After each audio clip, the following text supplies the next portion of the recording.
మా అత్తమ్మకి ఎలా దారుణం చేసిండ్రో ఆమెకు అలాగే జరగాలి. ఆమె పెద్ద ఆమె మాకు ఒక్కటే ఉండే, మాకు ఎవరు లేరు.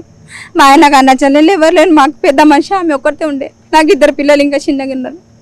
మాకు ఇంకా కొన్ని రోజులు ఉంటుంది మనీ మాకు ఉండే, కానీ ఇది వినంగానే మాకు అసలు ఎక్కడ అర్థం కాకుండా అయింది. ఇప్పుడు మాకు ఎట్లున్నదంటే మాకు పెద్ద మనుషులు అనేది మాకు నీడ అనేది లేకుండా అయింది మేడం. మాకు చాలా బాధ ఉంది.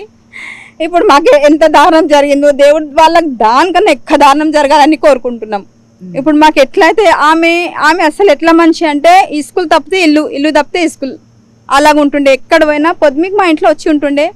మా ఆయన హైదరాబాద్లో పనిచేస్తుంది మేడం. అత్తమ్మ ఉన్నదని నన్ను పిల్లల్ని ఇంట్లో పెట్టి హైదరాబాద్లో మా ఆయన పనిచేస్తాడు. ఇప్పుడు ఎవరి మీద ఇడిచిపెట్టాలి మేడం? ఇంట్లో పెద్దలు లేకుంటే మాకు నీడ లేకుండా అయింది. ఇప్పుడు మా అత్తమ్మకి ఎంత దారుణం జరిగిందో దానికన్నా ఎక్కువ దారుణం ఆమెకు జరగాలి. ఆమెకు అస్సలు వదిలిపెట్టొద్దు. ఆమెకు శిక్ష, ఎలాంటి శిక్ష అంటే అసలు లోకల్ ఎవరు ఇవ్వలేరేమో కానీ అలాంటి శిక్ష పడాలి ఆమెకు. నేను కోరుకునేది ఇది.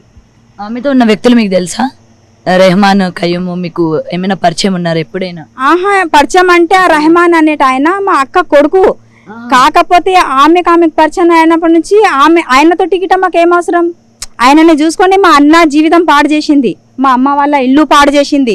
ఈ పొద్దు మా అన్న రోడ్ మీద ఉన్నాడు. మా అన్న పెళ్లి చేసుకోలేడు, మళ్ళీ ఏం లేదు.